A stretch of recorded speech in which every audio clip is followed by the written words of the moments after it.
बिस्मिल्लाहिर्रहमानिर्रहीम। अस्सलामु अलैकुम दोस्तों, उम्मीद आप सब खैर आफियत से होंगे। सुल्तान शमसुद्दीन अल्तमश पार्ट 26। राजा मंगलदेव अपने खास कमरे के फर्श पर टहल रहा था। उसके चेहरे पर लिखी हुई परेशानी साफ पढ़ी जा सकती थी। सुल्तान शमसुद्दीन अल्तमश का मुहासरा अपनी तवालत के 8वें माह में दाखिल हो रहा था। रसद के ज़ख़ीरे तेज़ी के साथ ख़त्म हो रहे थे। अहलियान शहर बुरी तरह मायूस हो चुके थे। एक अजीम शहर की अजीम आबादी खुद को किसी जेल का कैदी समझती थी। लोगों का वो जोश और खरोश जो शुरू में फसीले शहर पर दिखाई देता था, अब गहरी मायूसी और गमो अंदोह में बदल चुका था। इस दौरान जितने लोग शहर में फौत हुए थे, उनकी चिताएं शहर के अंदर ही जलाई गई थी। उन्हें शमशान घाट तक ना ले जाया जा सकता था, क्योंकि शमशान घाट शहर से बाहर था। लोग चिड़चिड़े हो चुके थे। रोज गलियों और बाजारों में एक दूसरे से झगड़ पड़ते। जरा सी बात पर राजा के दरबार तक शिकायतें जाने लगी थी। राजा भी उन हालात में अपनी आवाम को सजाएं देने से परहेज करता था। खाने का सामान हासिल करने के लिए अहलियान शहर जब हुकूमत के मुकर्रर करदा मरकज़ों पर जमा होते तो जरा सी बात पर एक दूसरे को काट खाने को दौड़ते। राजा मायूसी की हद तक परेशान था। उसने बारहा मर्तबा अपने उमरा की मजलिसें बुलाई, सालारों और अफसरों से मशवरे किए, लेकिन कभी भी कोई ऐसा हल ना निकाला जा सका जो मुसलमानों के अफरियत से राजा को निजात दिलाता। उसने अपने खासुल खास जासूस राजेश्वर के काया और चालाक दिमाग का भी बहुत इस्तेमाल किया, लेकिन सुल्तान का मुहासरा इस कदर सख्त था कि 8 माह में इंसान तो इंसान, गवालियार का कोई कीड़ा मकोड़ा भी शहर से फरार होने में कामयाब ना हो सका था। ये तो राजेश्वर था जो संगीन से संगीन मुहासरे में भी जरूरत पड़ने पर निकल जाता। वो तो एक बहरूपिया था, हर किस्म का भेस कामयाबी से बदल लेता। उसके दोनों पुराने साथी धर्मदास और शंकर भी उसकी तरह बहरूप बदलने में माहिर थे। राजा मंगलदेव ने इस तरह की बेशुमार कोशिशें की, जिनमें जासूस मंसूबे, साजिशें या मुसलमानों से छुटकारा हासिल करने की बहुत सी ज़ेरे ज़मीन तरकीबें शामिल थी, लेकिन हर मर्तबा उसे नाकामी का सामना करना पड़ा। मुसलमानों का मुहासरा हर लिहाज से मुकम्मल था। दरअसल मुसलमानों की कामयाबी के पीछे उस बेनयाजी का बड़ा हाथ था जो शेख मुकर्रम की बदौलत मुसलमान फौज के अंदर पैदा हो गई थी। 8 माह से मुहासरे में पड़े हुए फौजी यूं रह रहे थे गोया अपने शहर की छावनी या फिर अपने ही घर में मुकीम है। वो मामूल के मुताबिक छुट्टियों पर जाते और हस्बे साबिक छुट्टियां दिल्ली में गुजारकर वापस मुहासरे की जगह पहुंच आते। एक तरफ तरबियत गाह बनाई गई थी, जिसमें नई भर्ती होने वाली आसपास की बस्तियों की नौ मुस्लिम आबादी को जंगी तरबियत दी जाती। बुजुर्गान दीन का दर्स भी वैसे का वैसा आबाद था जैसे दिल्ली में हो सकता था, और जंग की सूरत हाल भी तसल्ली बख्श थी। रोज के रोज किले पर गोले बरसाए जाते, तीरों की बारिश की जाती और सबातें या गिरागज आगे बढ़ाकर फसील तक पहुंचने की कोशिश की जाती। मुसलमान आहनगर अपने काम में मसरूफ थे और बढ़ई अपने काम में। ना गाड़ियों की कमी थी और ना ही तीर कमानों की। अलबत्ता फसील पर मौजूद सिपाही एक एक तीर 10-10 मरतबा सोचने के बाद बाहर फेंकते, क्योंकि महसूरीन का असला खत्म हो चुका था। फसील से फेंकने के लिए आहनी तीर या बड़े बड़े पत्थर, इसी तरह लकड़ी से बनी चीज़ें या हर वो चीज़ जिसके लिए खाम माल की ज़रूरत हो, अहले गवालियार के पास कम हो चुकी थी।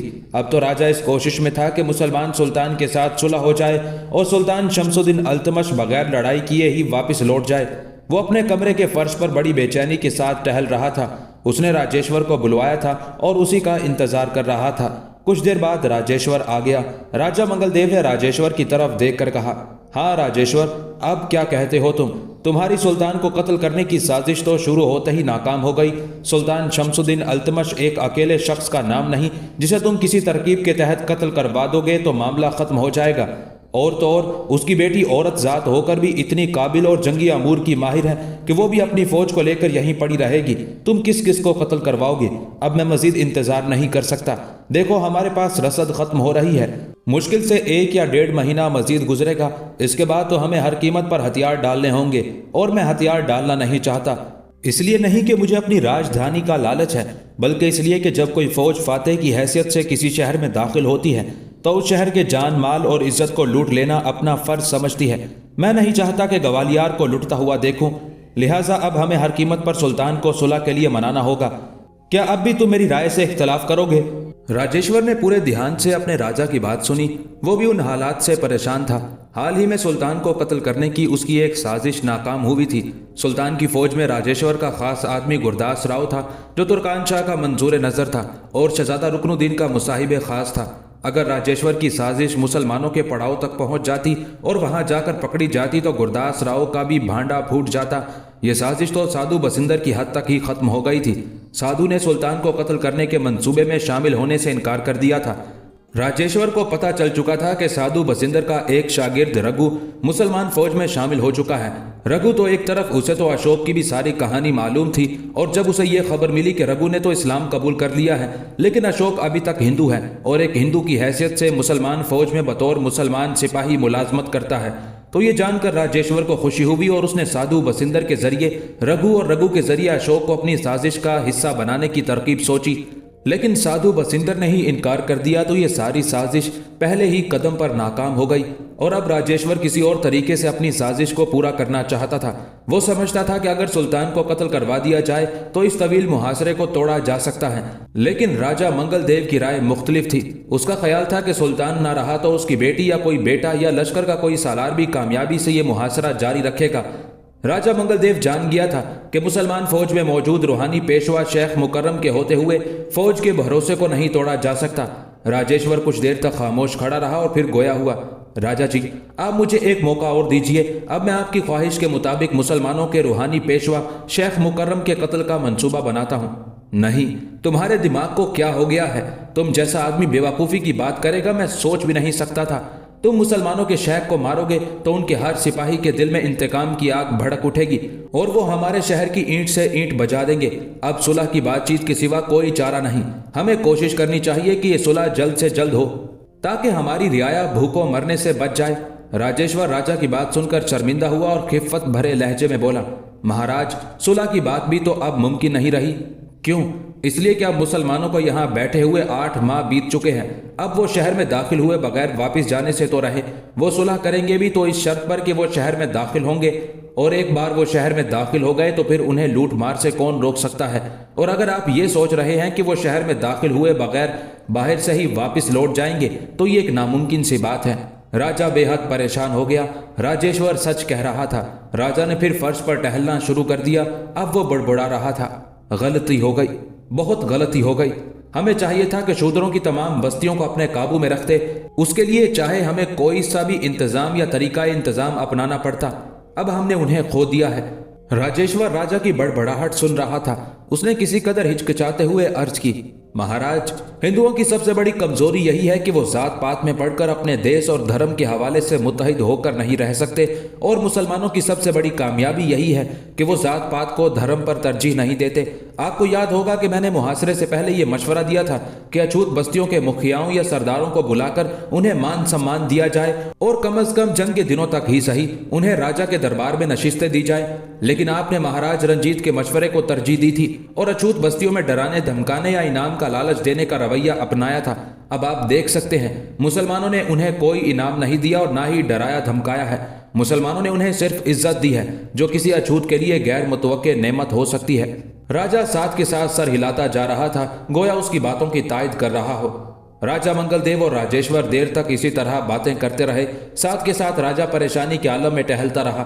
بالآخر طویل گفتگو کے بعد راجیشور نے راجہ منگل دیو سے کہا، مہاراج، ہم کافی دیر تک اپنے حالات کے مختلف پہلوؤں کا جائزہ لے چکے ہیں۔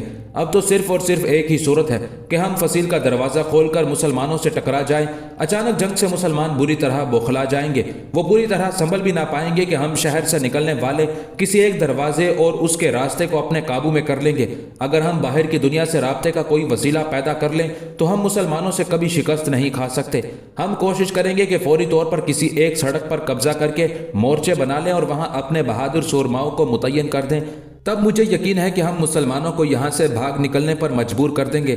راجہ نے چونک کر راجیشور کی جانب دیکھا اور جذباتی لہجے میں بولا، تمہاری بات ٹھیک ہے، لیکن اس کے لیے مجھے پہلے سب کو اعتماد میں لینا ہوگا۔ سب سالاروں، وزیروں اور مشیروں کا ایک مشترکہ اجلاس بلاؤ۔ ہم اس نئی تجویز کے مختلف پہلوؤں پر غور کریں گے۔ مجھے یقین ہے کوئی نہ کوئی راستہ نکل آئے گا۔ अब राजा के चेहरे पर इत्मीनान की लहर दिखाई दी थी। 8 माह से चूहे दान में बंद राजा मंगल देव अब बाहर निकलने का सोचकर खुश हो रहा था। वो एक बहादुर खतरी था, लेकिन गुज़िश्ता 8 माह में न जाने उसने दिल में मुसलमानों का खौफ क्यों बिठाए रखा। उसने अगर पहले रोज ही मुसलमानों के साथ जंग की होती तो शायद आज वो आज़ाद होता। इजलास बुलाया गया जिसमें महाराज शिवाजी का बेटा रंजीत भी शामिल था। पहले 2-3 रोज तो राजा मंगल देव की मजलिस कोई फैसला न कर सकी और हर रोज इजलास अगले दिन तक मौखर कर दिया जाता रहा। लेकिन फिर बिलाखिर मजलिस एक मोहतात फैसले पर पहुंच गई। दरअसल हिंदू सालारों के दिलों पर सुल्तान की दहशत बैठ चुकी थी और कोई भी ना चाहता था कि वो शहर से बाहर निकलकर मुसलमानों का मुकाबला करे। यही वजह थी कि राजा अपने सरदारों से अपनी बात नहीं मनवा पा रहा था। बहरहाल वो लोग एक नतीजे पर पहुंच गए। एक बड़ा अजीब फैसला सामने आया था। तय ये पाया था कि मुसलमानों के सुल्तान को एक सफारत भेजी जाए जिसमें उन्हें ग्वालियर के एक बड़े सूरमा के साथ मुबारजत की दावत दी जाए, लेकिन इस शर्त पर कि अगर मुसलमान हार गए तो वो अपनी फौजें शहर से हटा लेंगे और दूर खुले मैदान में हिंदुओं के साथ जंग करेंगे। ये एक अनोखा फैसला था। राजेश्वर का मशवरा यह था कि शहर के किसी एक बैरूनी रास्ते पर कब्जा किया जाए, लेकिन 5-6 रोज तक पकने वाली खिचड़ी के बाद बिलाखिर राजा की मजलिस इस नतीजे पर पहुंची कि मुसलमानों के साथ मुबारजत की जाए। अगले रोज हिंदुओं की सफारत फसीले शहर के बड़े दरवाजे से नमूदार होने लगी तो पहले आरजी जंगबंदी के बगल बजाए गए, किले के बुर्जों पर सफेद परचम लहराए गए और फिर दरवाजा खुला। ये 10 घुड़सवारों का एक छोटा सा दस्ता था जिनमें सबसे आगे एक घुड़सवार सफेद परचम लिए लश्कर सुल्तानी की तरफ बढ़ता जा रहा था। मुसलमान अपने खेमों से बाहर निकल आए, हत्ता के शाही खेमों में मौजूद खानदान शमसी की खवातीन और शहजादों के अलावा उमरा और वज़रा और सालार भी बाहर निकलकर हिंदुओं के उस वफद को आता हुआ देख रहे थे। सुल्तान शमसुद्दीन अल्तमश को भी ये खबर मिल चुकी थी कि हिंदुओं का कोई वफद आ रहा है। अगरचे उन 8 माह में छोटे मोटे एलची इधर से उधर आते जाते रहते थे, लेकिन ये पहला मौका था कि बाकायदा सफारत सुल्तान से मुलाकात के लिए आई थी।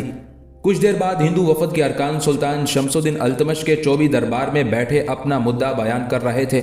मुसलमान सालारों और वजीरों मुशीरों की मौजूदगी की वजह से यह मजलिस एक खास रंग इख्तियार कर गई थी।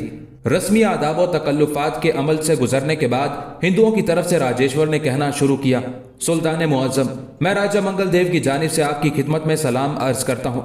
हमारे राजा ये फरमाते हैं, ऐ मुसलमानों के महान बादशाह, तुमने हमारे मुल्क पर चढ़ाई की, हमारी जमीनों पर कब्जा किया और हमारे खेत खलियान को अपने जानवरों की चरागाह बनाया।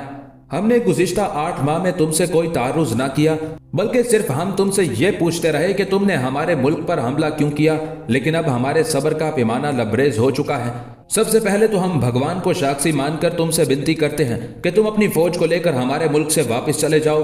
अगर तुम हमारी बात मान लो तो हम तुम्हें और तुम्हारी फौज को तहाइफ और खजानों से मालामाल कर देंगे। लेकिन अगर तुम हमारे साथ हर कीमत पर जंग ही करना चाहते हो तो हमें खुले मैदान में अपने साथ लड़ाई का मौका दो। हमारे शहर से दूर हटकर नीलम के खुले मैदान में हमारे साथ दूबदू जंग करो। लेकिन अगर तुम इसके लिए भी तैयार नहीं हो तो फिर हम तुम्हारे सुरमाओं को चुनौती देते हैं कि वो अगर मुबारजत में हमें शिकस्त दे दें तो हम तुम्हारे हमले का जवाब कबूल कर लेंगे। लेकिन अगर हमारे सुरमा तुम्हारे सुरमाओं पर भारी पड़े तो तुम इस शहर से दूर हटकर नीलम के मैदान में हमारे साथ मुकाबला करोगे। और अगर तुम्हें यह भी मंजूर नहीं तो फिर हमारी एक आखिरी बात मान लो, हमारे सिर्फ एक सुरमा की दावत कबूल करो और अगर तुमने हमें हरा दिया तो हम तुम्हारी आमद का जवाब कबूल कर लेंगे।